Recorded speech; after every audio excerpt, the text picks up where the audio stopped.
Assalamu alaikum.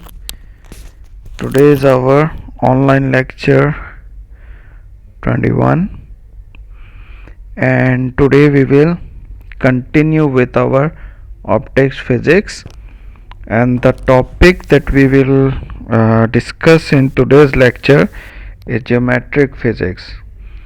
So today's geometric physics or geometric optics is the topic which we already studied in quite detail in our FSC, and you can say that today's lecture will be a bit revision of that, because in optic physics we can't go in very deep or in something complicated optics, because you are computer science students, and it will be not very useful if we go very deep. So for geometric optics we will just revise the basics of geometric optics so that we cover the contents of this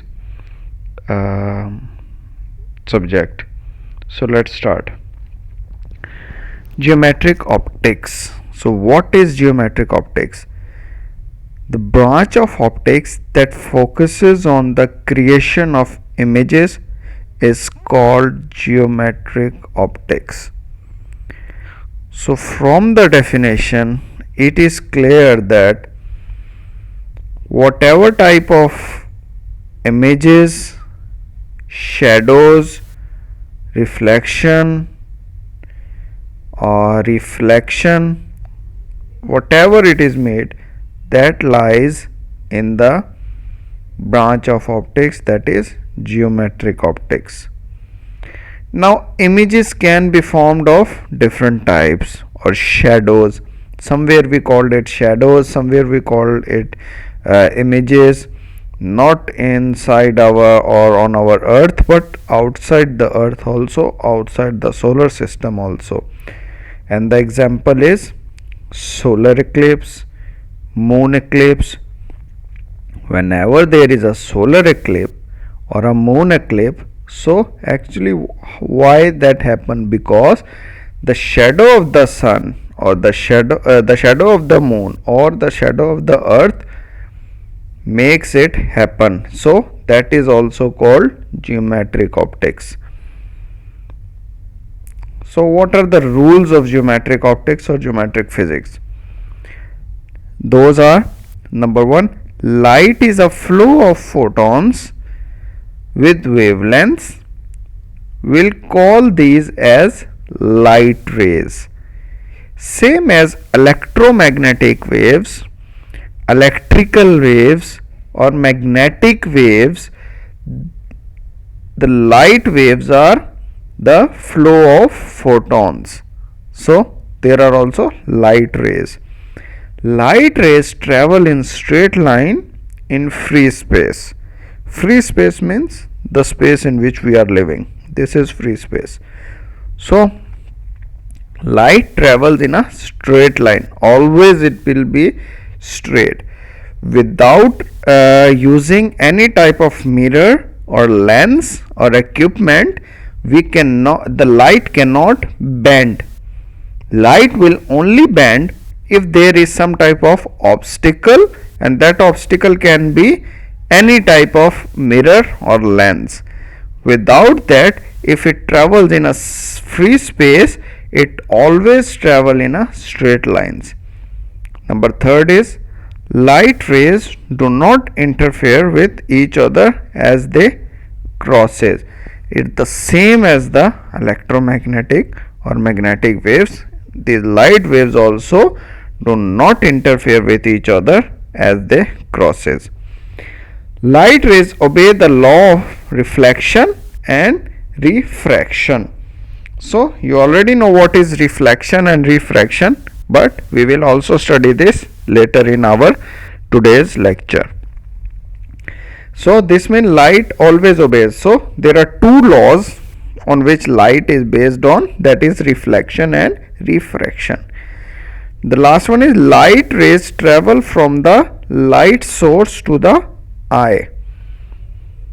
This is obvious because there are two types of sources. One is reflection or a the source of light. So light rays always travel from the source of light to the eyes. Our eyes do not emit light, that our eyes emit light and then we see the object. No, our eyes only reflect or refract the light. So light rays travel from the light source to the eye.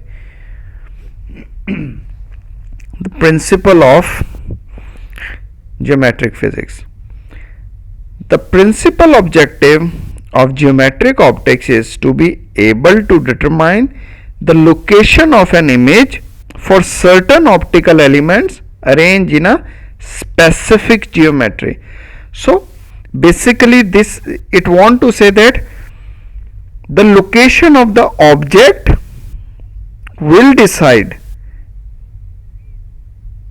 that where and how big, how far and where will be the image. So this may be accomplished in two ways. One can sketch key rays paths in a scale drawing of a geometry, or one can calculate the image distance and properties using a set of equations. So these are the two ways from which we can accomplish that how far, how big or where the image will be formed. Now the basis of geometric optics. As we studied earlier, that geometric optics bases on two rules: reflection and refraction. So now we will study one by one. So what is inside reflection? There are mirrors. And what is inside refraction? There are lenses. So let's start. First of all, we will start with reflection. We all know what is reflection is. As in the picture you also says, reflection is you are seeing the same object may be inverted. So reflection is the change in direction of a wavefront at an interaction between two different media, so that the wavefront returns into the medium from which it originated. In simple words, we can say the return of light or sound waves from a surface. So reflection is not only with the images or with the object or with the light, but reflection also occurs in sound. Now we start with a plane mirror. A plane mirror is a mirror with a planar reflective surface. For light rays striking a plane mirror, the angle of reflection equals to the angle of incident, that is of a plane mirror rule. So how image is formed in a plane mirror?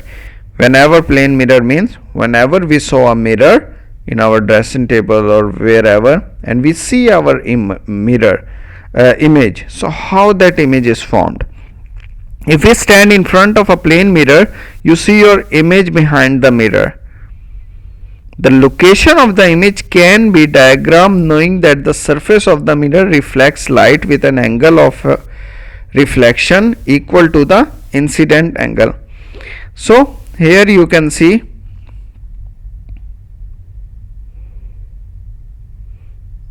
this is the light source.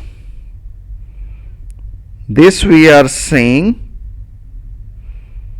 okay, and this is the plane mirror. We are seeing the image here, but actually the image is formed behind the mirror here. That's why I say if you stand in front of a plane mirror, you see your image behind the mirror. It seems like that object is behind that. Property: it is formed behind the mirror, it is right side up, having same size as that of object, because whenever we see ourselves or some object in the mirror, it is of the same size. So here we are talking about the plane mirror, that's why the size of the object will be same. If the mirror is not plane, then this means the size can be different. far behind the surface of the object is in front of it. Yes, and we refer to the image as virtual image. So that image is called as virtual image. So reflection by spherical mirrors. Why spherical mirrors? Because first we study in reflection in plane mirror and now in the spherical mirrors. So what are spherical mirrors? These are the spherical mirrors, and the definition is the reflecting surface having the form of a portion of a sphere is called a spherical mirror, and it has two types, concave mirror and convex mirror. So spherical mirrors are actually one side it is coated or hard and another side is mirror. So that is spherical mirror, and that can be concave or convex. So let's start. What is spherical mirror and how images are formed in concave and convex? I think this we will do in our second part of the video.